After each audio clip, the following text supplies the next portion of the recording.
போராட்டம் நடத்திய மாணவர்கள் மீது தடியடி நடத்தப்பட்டதை நியாயப்படுத்த முடியாது என உச்சநீதிமன்றம் கருத்து தெரிவித்துள்ளது. இது தொடர்பான கூடுதல் விவரங்களை எமது செய்தியாளர் பால்முருகனிடம் கேட்கலாம். வணக்கம் பால்முருகன், விவரம் என்ன?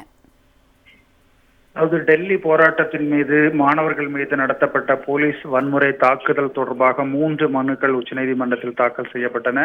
இதேபோன்று பீகாரில் கடந்த சனிக்கிழமை நடைபெற்ற மாணவர்கள் போராட்டத்திலும் தாக்குதல் நடைபெற்றிருக்கிறது.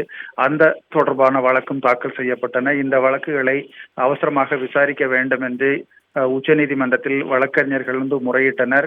இன்று 2 வழக்குகள் பட்டியலிடப்பட்டிருந்தன. அதோடு சேர்த்து மற்ற வழக்குகளையும் விசாரிக்க வேண்டும் என்று வலியுறுத்தப்பட்டது. அப்போதுதான் உச்சநீதிமன்றமானது மாணவர்கள் போராட்டம் நடத்திய போது அவர்கள் மீது தடியடி நடத்த வேண்டிய அவசியம் ஏன் வந்தது என்ற கேள்வியை எழுப்பியிருக்கிறார்கள். போராட்டம் நடத்தியவர்கள் மீது தாக்குதல் நடத்துவதை தவிர்த்திருக்க வேண்டும் என்கிற கருத்தையும் நீதிபதிகள் தெரிவித்தனர்.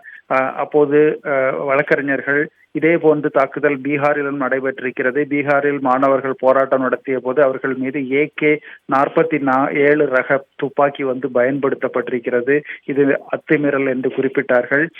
அப்போதுதான் உச்சநீதிமன்றமானது டெல்லி மட்டுமல்லாமல் பீகார் உள்ளிட்ட நாடு முழுவதும் நடைபெறும் போராட்டங்கள் குறித்து ஒட்டுமொத்தமாக ஒரு வழிகாட்டி நெறிமுறைகளை வகுக்க வேண்டும் என்கிற கருத்தை தெரிவித்தது.